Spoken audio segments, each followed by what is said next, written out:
Itu kata dia kakek-kakek katanya. Kakek-kakek dia itu maaf ya jenggotnya panjang Pak, putih, warna putih. Cuma maaf yang ke bawahnya nggak ada. Jadi setengah ke atas dia, setengah badan pinggang ke atas. Tanpa kaki. Iya. Jadi kalau dia jalan itu merangkak gitu.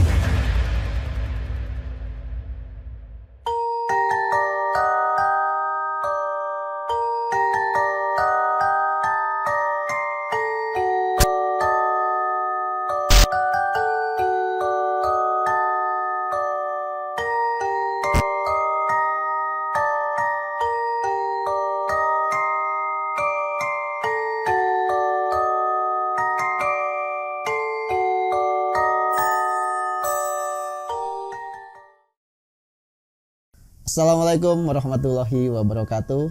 Kembali lagi di channel YouTube Alur Kehidupan bersama saya Mas Ton. Buat kawan-kawan yang belum subscribe, silahkan di subscribe dulu. Follow juga sosial media kita ada di Facebook, Instagram, dan juga TikTok. Pada episode kali ini cukup spesial ya, karena biasanya kalau kita kedatangan narasumber ke studio, tapi kali ini kita yang datang ke rumah narasumber, yaitu berada di daerah Cipanas. Narasumber kita kali ini punya pengalaman mistis saat mancing dan juga beberapa pengalaman mistis lainnya. Biar nggak penasaran, langsung saja kita sapa narasumbernya. Halo Mas Billy. Ya. Sebelumnya saya mewakili tim Alur Kehidupan mengucapkan terima kasih Mas sudah sama-sama diundang ke rumah Mas Billy di daerah Cipanas. Boleh dulu Mas sapa kawan-kawan Alur Kehidupan. Halo kawan-kawan Alur Kehidupan, selamat malam. Saya Billy. Oke Mas, langsung aja kita ke inti daripada ceritanya ini. Ini pengalaman yang saat Mas Billy dulu mancing Mas ya? Iya. Saya kan hobinya mancing Pak. Oh emang hobi Ya, mancing? hobi mancing saya itu. Mancingnya itu di Alam liar. Oh di alam liar, alam terbuka. Iya. Oh. Nah pada waktu itu saya mancing itu di tahun yang saya ingat 2014. 10 tahun yang lalu 2014 ya. 2014 itu saya mancing itu berdua. Karena kan kalau saya mancing itu biasanya saya nginep Pak. Nginep. Yang dinamakan itu nginep itu di Rakit. Di Rakit di pinggir danau. Kita berangkat dari rumah itu sekitar jam 12 siang. Kita berangkat karena kan lumayan cukup jauh lah dari rumah itu ke danau itu sekitar 2 jam perjalanan Pak. Nah, Daerah mana Mas? itu daerah Cianjur Pak. Oh masih di seputaran Cianjur aja? Seputaran Cianjur. Nama danaunya itu Jangari Pak. Jangari. Iya. Saya pun berangkat berdua tuh sama temen. Dan kita dalam perjalanan kita biasalah kalau mau mancing itu kita belanja-belanja untuk prepare persediaan. Bawa bekal segala bawa ya. bekal segala rupa. Nah setelah itu kita nyampelah di tempat Pak. Setelah nyampe di tempat itu siangnya cukup aman sih, nggak ada apa-apa Pak siangnya itu. Pas kita ya mancing-mancing terus kita ngobrol-ngobrol, Observasi dulu ya. observasi lingkungannya. dulu ya, kita beres-beres dulu. Nah setelah itu tibalah maghrib Pak. Waktu maghrib tuh tiba waktu maghrib, teman sholat, kita juga sholat, beres Ini sholat. berapa orang? Kita berdua Pak, Hanya berdua. hanya berdua. Dan di Rakit itu ada 6 gerbong Pak. Dinamakan Rakit itu ada 6 gerbong tempat kita mancing gitu. Nah 6 gerbong itu kita di ujung sama ujung. Jadi posisinya kita ujung sama ujung gitu. Itu sebuah rakit dari bambu gitu Ya dari bambu itu dibikin Di sama pinggiran orang, danau. udah disediain gitu, udah di pinggir danau. Kita tinggal duduk aja gitu. Dan setelah malam larut sekitar jam 8 kita masih bercanda-bercanda, Masih kita masih ngobrol-ngobrol. mancing, masih ngobrol-ngobrol, bisa ngopi. Dan setelah itu nggak terasa udah jam setengah 1 malam Pak. Kita ngobrol nggak kerasa tuh. Kita belum tidur, belum ngantuk, karena kan kita seru kan. Itu kita nunggu ikan, nunggu joran juga. Menikmati suasana Ya, malam. menikmatin suasana malam lah. Dan pada saat itu saya baru teringat bahwa di belakang saya itu ada pohon bambu kuning, Pak. Pohon bambu kuning itu rindangnya, dia lah rindang gitu kan. Sampai si bambunya itu ke atas atap rakit gitu. Sampainya itu di belakang rindangnya rakit itu. persis itu. Iya, di belakang rakit percis. Di belakang rakit saya percis. Yang tempat saya dudukin pojok kiri. Kalau teman kan pojok kanan tuh, Pak. Nah, setelah itu biasa ngobrol 12:30 itu pas saya teman udah diam, saya diam. Ini posisi Mas Billy sama temennya itu jauh-jauhan atau? Sebenarnya kan itu ada 6 gerbong, Pak. Jadi kita 6 ujung rakit, ya 6 rakit cuma nyatu gitu kan. Kita paling ujung, ini paling ujung, jadi tengah itu kan sisa 4 tuh. Jadi jaraknya cuma 4 gerbong itu sama teman itu kan. Sunyi malam itu, waktu pas malam itu sunyi 12:30 malam, tiba-tiba Pak kayak ada lemparan batu besar di pinggir saya itu, Pak. Lemparan batu besar, kayaknya besarnya itu kalau saya pikir ya, itu batu kayaknya seperti galon, seperti tabung gas yang 3 kilo itu, Pak.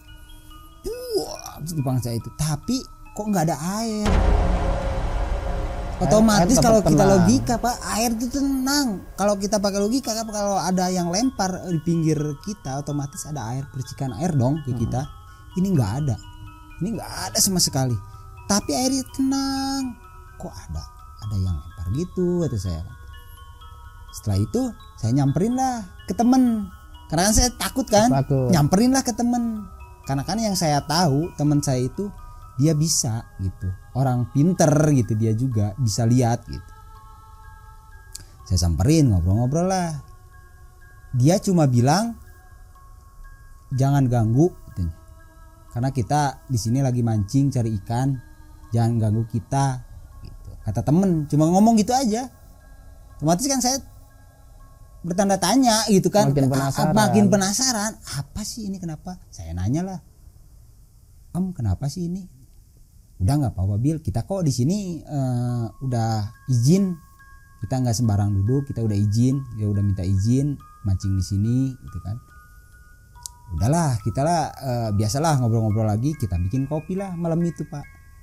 Kita kan bawa kompor tuh, kompor kayak gas kecil gitu kan, kita bikin menghangatkan kopi, tubuh dan menghangatkan suasana kan, karena kan udah tegang tuh saya tuh, saya sendiri yang tegang. Kalau dia sih ya, dia orang pinter ya, tahu lah gitu kan apa yang kejadian terjadi sama saya gitu kan. Dari itu udah ngopi-ngopi bareng-bareng, ngobrol lagi, terjadilah siang. Udahlah kita tidur. Sebentar, pada saat itu di lokasi danau itu hanya Mas Billy dan seorang kawannya berdua saja. Iya, cuma berdua kita di lokasi itu. Sebenarnya banyak, ada yang lokasi di belakang itu ada banyak orang-orang. Cuman kebetulan saat itu nggak ada orang sama sekali selain berdua saja. Iya. Kita berdua di situ. Dah, kayak gitu kan siang kita mancing. Kok kita dapat banyak gitu kan? Mancing itu jadi kita dari malam ketemu pagi, ketemu siang lagi. Iya, ketemu sore. Kita sore pulang gitu kan. Nginep, kita pulangnya sore gitu kan. Sore lah kita dapat banyak ikan tuh. Udah, setelah itu kita pulang kan. Udah, itu tidak ada kejadian apa-apa, Pak. Tapi dalam batin saya itu penasaran. Itu apa sih gitu kan? Masih ngeganjel di otak. Nah, yang teman saya itu kebetulan dia suka jualan mie ayam, tapi depan rumah gitu, depan rumah gitu kan. Nah, pagi itu saya bawa kopi sambil nyamperin dia lagi jualan. Saya pun penasaran, masih ngeganjel, Pak. Saya itu penasaran tuh malam tuh apa sih, kejadian apa sih gitu kan.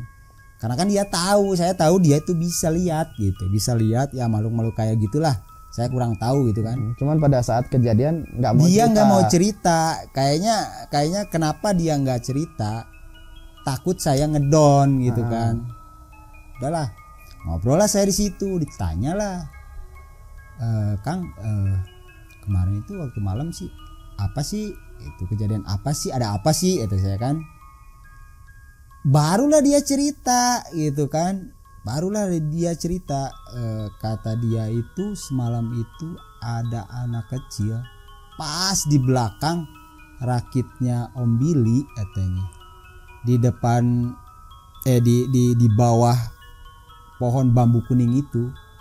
Dia sambil diri, anak kecil, taringnya itu segini Pak, taringnya itu panjang. Sambil ini tuh darah Pak. Taringnya itu darah, di sini mengeluarkan darah, dan di matanya itu mengeluarkan darah.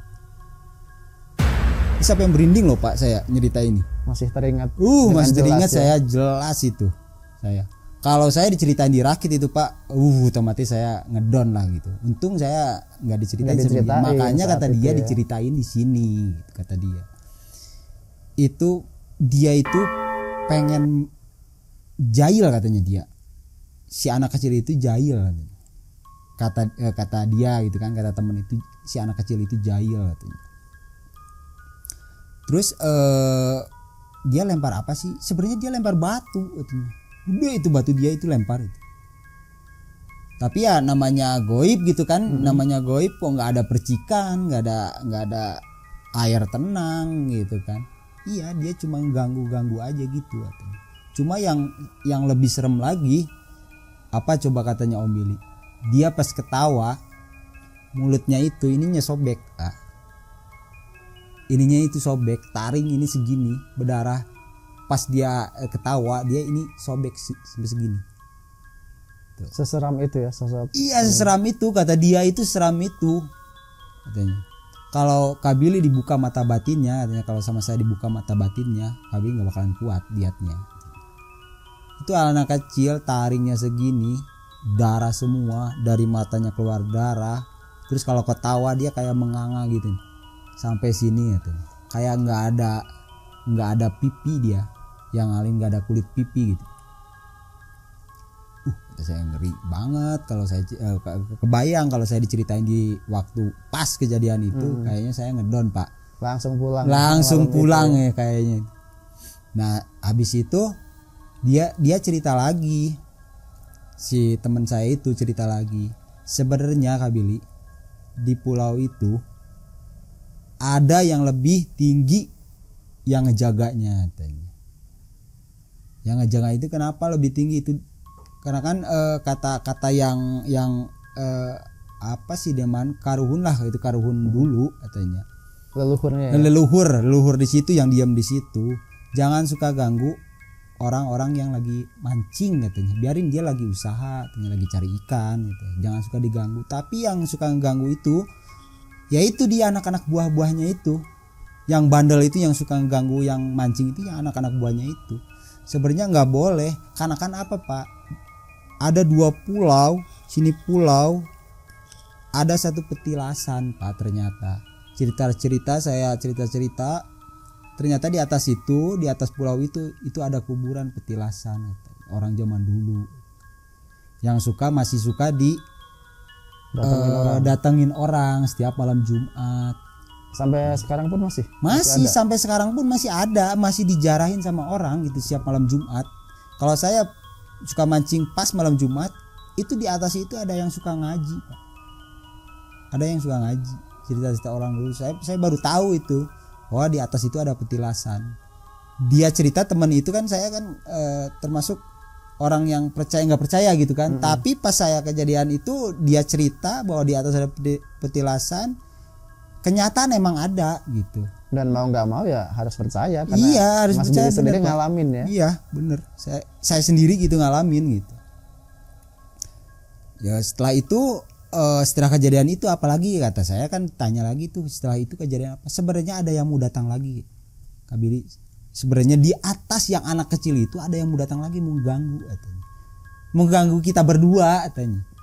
Ada, cuma saya halangin. Sosoknya itu berbeda Pak. Lebih tinggi ibaratnya derajatnya sama yang anak kecil itu. Lebih kuasanya gitu kan. Itu kata dia kakek-kakek katanya. Kakek-kakek dia itu, maaf ya, jenggotnya panjang Pak, putih, warna putih. Cuma maaf yang ke bawahnya nggak ada. jadi setengah ke atas dia, setengah badan, pinggang ke atas dia. Tanpa kaki. Iya. Jadi kalau dia jalan itu merangkak gitu. Merangkak gitu. Nah, itu yang lebih serem katanya, mengganggunya itu. Kadang-kadang itu bisa rakit kita digoyang-goyang. Lebih jahil. Lebih jahilnya itu. Tapi ya balik lagi ke teman, kata teman katanya jangan ganggu, kita lagi cari ikan, lagi mancing. Karena kan dia lebih tahu gitu kan, dia lebih inilah gitu. Nah, setelah kejadian itu saya nggak pernah ke rakit itu lagi, Pak. Saya nggak mau ke rakit itu lagi. Cuma pernah saya itu mancing lagi, Pak. Setelah kejadian itu ya berapa bulan lah kemudian. Cuma nggak di lokasi itu, cuma masih di pulau itu. Di pulau itu, karena kan saya udah lupa kejadian itu yang diceritain temen, lupa gitulah. Saya sendiri, Pak. Ini bukan berdua lagi, saya sendiri. Ya. Tapi saya karena kan saya ya namanya yang hobi mancing, Pak ya. Namanya hobi ya nggak pandang gimana lah gitu kan. Awalnya sih yang pandang gimana awalnya. Saya sendiri, Pak. Cuma lokasi bukan di situ, beda lokasinya. Kan ini bundar, Pak. Bundar gini. Dulu di belakang sini waktu kejadian, ini di depan. Depan sini. Jadi ujung sama ujung gitu. Nah, mancing di situ. Kenapa saya percaya ada kakek-kakek yang segini? Yaitu di situ. Jadi saya benar-benar percaya, oh iya benar apa yang dikatain teman itu, waktu itu ada kakek-kakek. Nah, kejadiannya itu di situ, Pak. Di rakit itu. Nah, saya sendiri tuh mancing, Pak. Sendiri mancing udah biasa, mancing seperti biasa. Sekitar jam itu enggak terlalu malam, Pak. Jam 10 apa jam 11 saya kurang ingat itu. Itu saya diem di apa yang namanya itu, kalau kata saya bilang gayoran, Pak. Gayoran itu kan. Tidur saya di pinggiran danau ya. Dirakit, tetap dirakit, Pak. Dirakit, kita bikin kayak ayunan gitu, kita tidur di situ. Dan enggak lama kemudian, Pak, itu tepat di telinga saya itu kayak kakek-kakek, Pak. Suara kakek-kakek. Suara kakek-kakek yang ngegerem. Orang Sunda bilang ngegerem ya. Pas di depan kuping saya. Nah, dari situ saya baru pikir saya langsung inget, Pak, ke flashback ke cerita temen. Oh bener, ini kakek-kakek yang kayaknya gitu kan, yang nggak ada kaki. Mohon maaf ya, nggak ada kakinya, buntung gitu, Pak. Tapi saat itu ngeganggunya itu hanya dia mengeluarkan suara saja atau suara sama. Pokoknya itu saya nggak berani lihat ke belakang, Pak. Saya pokoknya waktu saya sendiri itu nggak berani lihat ke belakang karena ada suara macam-macam, Pak. Ada suara kayak burung, ada suara kayak geraman, ada suara kayak harimau ngegerem gitu, Pak. Dan saya nggak berani, Pak, noleh ke belakang karena kan saya sendiri. Karena saya takut, Pak. Waktu itu saya benar-benar takut saya itu. Dari malam saya nggak tidur sampai subuh, saya baru tidur itu. Saya pakai sarung, Pak, wah gini aja, Pak, udah. Pokoknya suara-suara wah serem pokoknya, asli, Pak. Karena kan kita itu kalau mancing, Pak, di alam liar, Pak. Namanya alam liar di hutan lah, gimana sih di hutan, Pak? Jauh sama ini, sama pemukiman ini. Waduh, serem, Pak, asli, Pak. Itu kejadian itu yang saya ingat sampai sekarang, itu yang kata teman saya yang anak kecil, yang gigi taringnya segini, terus ketawanya kayak menganga gitu, Pak. Ngeri asli. Sampai berinding saya. Sampai sekarang saya kalau cerita itu merinding, Pak, asli. Bener asli, merinding banget. Itu pengalaman saya yang sangat, kalau kata saya sih sangat serem lah. Gitu. Kalau dari sepengetahuan Mas Billy sendiri, danaunya itu seperti apa sih, Mas? Danau yang dikeramatkan sebenarnya atau mungkin sih kalau danau yang usianya udah puluhan tahun? Karena kan usianya udah lama ya, Pak ya, dan pulau itu pun, Pak, saya dengar dari warga situ, di pulau itu ternyata tempat pemakaman umum. Sebelum sebelum di bendungan Cirata itu, nah di pas di tempat pulau itu pemakaman umum. Jadi dulunya. itu pada dahulu kala itu Iya, dahulu kalanya itu iya pemakaman umum, terus dipindah. Ya ada yang nggak kepindah, ada yang nggak dipindahin. Yang nggak pindah-pindah. Cuma yang satu itu ada makam keramat itu yang di atas, pas di atasnya pulau itu, tengah-tengah. Kata orang dulu gitu. Pantas saya banyak pengalaman, bukan hanya saya aja Pak, banyak yang kejadian yang dialami oleh orang lain gitu. Kalau pengalaman saya itu sih yang paling serem. Cuma yang kedua itu karena kan saya sendiri dan saya pun takut untuk melihat ke belakang kanan kiri. Saya takut, udah saya pakai sarung, saya pasrah aja udah. Mau kemana lagi? Kita ke darat, ini depan air. Juga, ya. Susah Pak, takut pokoknya itu. Serem banget asli itu. Pantes kata orang dulu kan, katanya masih banyak yang kerendam, kuburan zaman dulu masih banyak kan, karena kan itu kata orang itu kuburan umum paling besar Pak. Berapa kampung ya dikuburnya di situ. Pas waktu ditenggelamin, pas waktu dibendung, nggak sempet semuanya dipindah. Makanya masih banyak di bawah air juga itu kuburan itu. Jadi wajar kalau mungkin kebanyakan orang juga nyebutnya Danau Angker ya. Ya, kebanyakan orang katanya sih angker di situ itu. Dan yang jaganya itu yaitu kuburan yang di atas itu, petilasan itu. Kalau kata ini katanya jangan suka ganggu yang mancing di sekitar sini. Tapi kan terlalu banyak kan gitu kan. Saya kurang tahu ya, ada aja yang ganggu itu dari anak buah-buahnya itu. Yang bandel masih mengganggu yang mancing. Sampai sekarang pun masih banyak. Masih banyak cerita-cerita. Masih banyak cerita-cerita yang mancing gitu kan. Yang ditampakin sosok pocong, yang tampakin sosok kuntilanak. Ini bermacam-macam makhluk gaib iya. ya. Nah, yang satu ini ada 2 pulau Pak sebenarnya. Ini pulau satu, di sini lagi ada pulau satu. Di sini pulau yang dinamain ini. Nah, di sini yang dinamain satu pulau lagi itu Haurgelis namanya. Haurgelis. Kenapa dibilang Haurgelis? Karena kan jaganya ya itu kuntilanak situ. Itu ganggunya itu banyak orang yang mancing sampai diganggu sama dia itu. Duduklah di pojok rakit sana. Serem banget Pak yang di Haurgelis itu. Sampai menampakkan diri ya. Menampakkan diri Pak itu. Bukan hanya suara-suara, bukan hanya cuma sekedar asap-asap, itu langsung nampakin diri gitu. Makanya saya kan orang yang nggak percaya Pak ya sama yang hal-hal mistis, tapi saya sendiri yang mengalami gitu. Tapi saya nggak lihat, cuma cerita dari temen yang bisa lihat, ya kejadiannya emang benar. Dan saya cerita sama orang sana yang lebih tahu itu kan, cerita situ emang iya tanya.